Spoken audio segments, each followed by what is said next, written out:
How many bearings are needed to bore and weld? Good question. Right now I've got 4 bearings, right? I've got a bearing cartridge that the bore weld adapter kit is on. I've got 2 universal bearings in the center of this setup, and then I've got a 4th bearing that my rotational drive. To be able to machine and weld, I have to have a minimum of 3. I can have as many more as I need or want, but I have to have a minimum of 3. I always have to have 2 bearings to do any line boring with a traveling bar. Again, this is BB3, BB45, or BB5.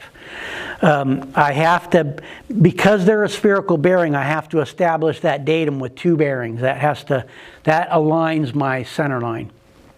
That 3rd bearing is what I can attach the welder to.